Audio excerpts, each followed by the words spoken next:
내일은 우리 한민족이 35년간의 일제 식민 지배에서 벗어난 날입니다. 빼앗긴 빛을 되찾고 새로운 희망의 출발이 됐던 그날처럼 역대 모든 대통령은 광복절 경축사를 통해서 국민 통합에 대한 결연한 의지를 밝히고 미래지향적인 국정기조를 밝혀왔습니다.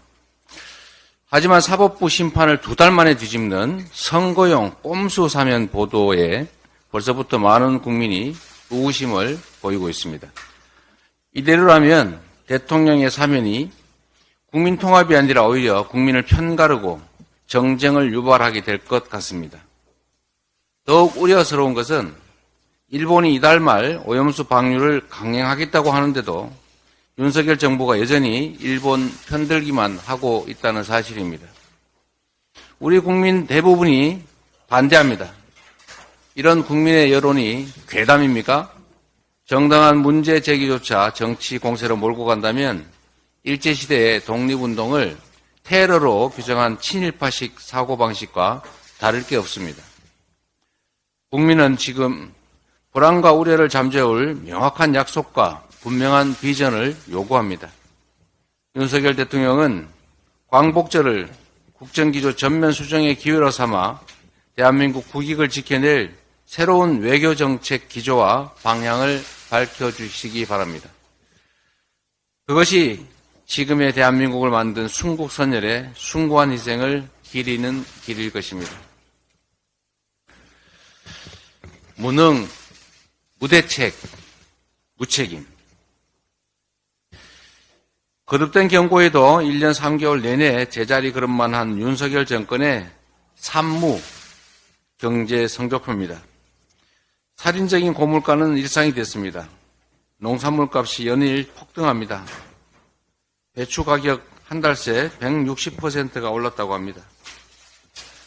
원자재값 안정으로 간신히 안정됐던 휘발유 값이 최근 5주 연속 오르면서 1,700원대를 돌파했다고 합니다. 서울의 시내버스, 마을버스 요금 300원씩 올랐습니다. 우리 경제의 핵심 동력이라고 윤석열 대통령이 직접 강조한 수출 10개월째 위기입니다. 하지만 윤석열 정부 요란하게 팔 비틀어 라면값 50원 내린 거 이것 말고는 뚜렷한 대책이 전혀 없었습니다. 지난 7월 4일 이후에 대통령은 한 달 넘게 비상경제민생회의 주재하지 않고 있습니다. 대통령이 못하면 경제부총리라도 나서야 되는데 추경호 부총리 여전히 상저하고만 외치면서 기다리고 있습니다. 주요 국제기관들이 올해 수차례 한국 경제 성장률 전망치를 내렸습니다.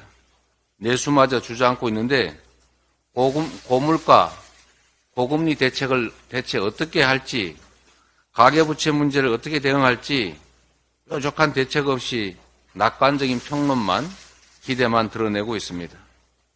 책임을 져야 될 사람들이 책임은 안 지고 뒷짐지고 구경만 하고 있습니다. 지금 윤석열 정부의 경제 성적표 초라하다 못해서 처참합니다. 그러나 누구도 경제 위기와 민생 고충을 책임지려 하지도 않고 언급도 하지 않습니다. 국민의 절반은 앞으로 경제 상황이 더 나빠질 거다 이렇게 예측합니다. 결국 정부가 윤석열 대통령이 나서서 책임지고 챙겨야 합니다. 부디 내일 광복절 경축사에는 민생 경제를 살리자, 국민 삶을 보듬자 이런 확 바뀐 경제 기조가 담기기를 기대합니다.